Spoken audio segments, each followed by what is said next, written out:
আসসালামু আলাইকুম।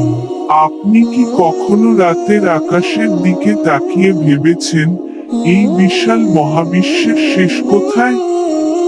আমরা বিজ্ঞানের টেলিস্কোপ দিয়ে যা দেখি, তা তো কেবল প্রথম আসমানের এক সামান্য অংশ মাত্র।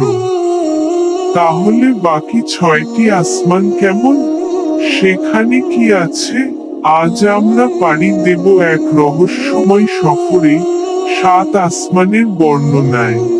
হৃদয় ইসলাম চ্যানেলের কোরআনে আল্লাহ তাআলা বলেছেন, তিনি প্রথম আসমানকে প্রদীপ বা নক্ষত্র দিয়ে সাজিয়েছেন।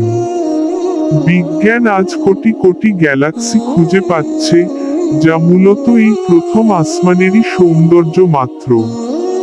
ভাবুন তো, প্রথম আসমান যদি এত বড় হয়, তবে এর পরের আসমানগুলো কত বিশাল হবে।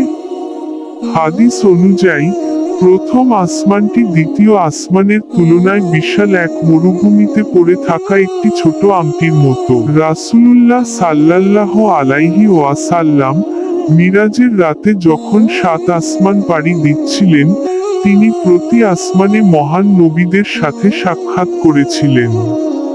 দ্বিতীয় আসমানে হযরত ঈসা আলাইহিস সালাম, তৃতীয় আসমানে হযরত ইউসুফ আলাইহিস সালাম, এবং পর্যায়ক্রমে তিনি ষষ্ঠ আসমান পর্যন্ত পাড়ি দেন। প্রতিটি আসমান তার আগের আসমানের তুলনায় এত বিশাল যে, আমাদের মানুষের কল্পনাও সেখানে পৌঁছাতে পারবে না। সপ্তম আসমানে রাসূলের দেখা হয় হযরত ইব্রাহিম আলাইহিস সালামের সাথে। সেখানেই রয়েছে বায়তুল মামুর। এটি ফেরেশতাদের পবিত্র কাবাঘর, যেখানে প্রতিদিন 70,000 ফেরেশতা আল্লাহর ইবাদত করতে আসেন, যারা একবার সুযোগ পেলে আর দ্বিতীয়বার সুযোগ পান না। সুবহানাল্লাহ, আল্লাহর সৃষ্টি কতই না মহান। সপ্তম আসমানেরও উপরে আছে সিদরাতুল মুনতাহা।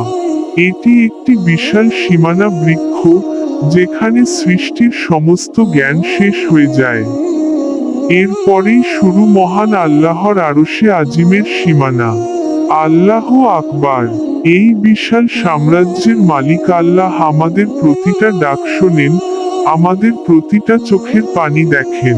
ভাই সব, এই বিশাল মহাবিশ্বের তুলনায় আমরা কতটুকু ক্ষুদ্র, অথচ এই দয়ালু রব আমাদের কত ভালোবাসেন। আসুন আমরা সেই মহান রবের পথে ফিরে আসি।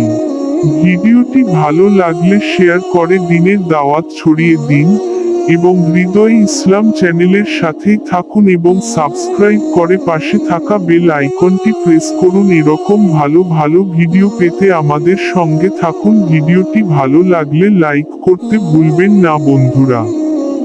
আল্লাহ হাফেজ। দেখা হবে পরবর্তী কোনো ইসলামিক ইতিহাস নিয়ে। ধন্যবাদ। জাযাকাল্লাহু খাইরু।